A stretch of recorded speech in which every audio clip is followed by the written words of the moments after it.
Nandray andraikitra ihany koa ireo mpianatra eo anivon'ny lalam-piofanana sosiolojia eny Ankatso eny nitondra ny votsirambony tanana izy ireo ka mijery akaiky ireo ankizy Trabona izay mipetraka vonjomaika eny Andotapenaka eny. Ireto ankizy reto moa araka ny fantatra dia Trabona noho ny loza voajanahary ny soety eto amin'ny firenena teo aloha teo.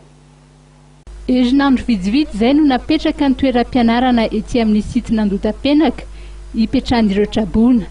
Nahitana fianana ny isan'ny mpianatra ety an-toerana satria misy ireo fianakaviana izay nody ary nisy ihany koa omaly ireo izay nikarakara ny taratasy fanadinana.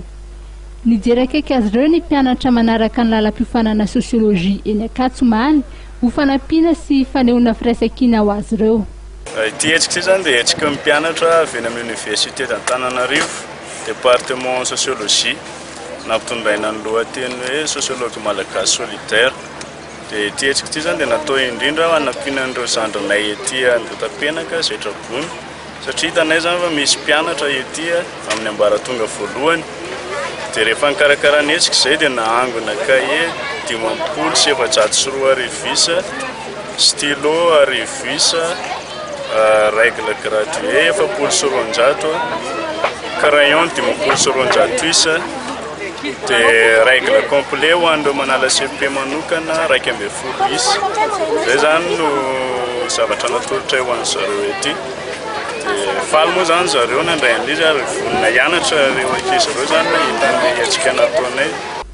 Nahatratra 720 ireo ankizy eto Andotapenaka no tonga nianatra omaly ary samy nankasitraka ny fanomezana avy amin'ireto mpianatra sosiolojia Ankatso ireto izy ireo.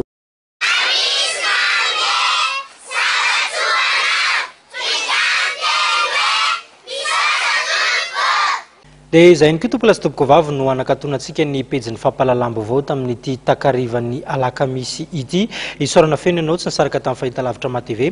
Tao anatin'izay fotoana ny fampahalalam-baovao izay mbola tsy nisaraka amin'ny fahitalavitra MATV ihany koa. Ao anatin'ireo toy ny fandaharana samihafa izay natao hanomezana fahampoantsika mpijery. Mametraka ny veloma mandrapitafa ho amin'ny manaraka indray. Veloma tompoko.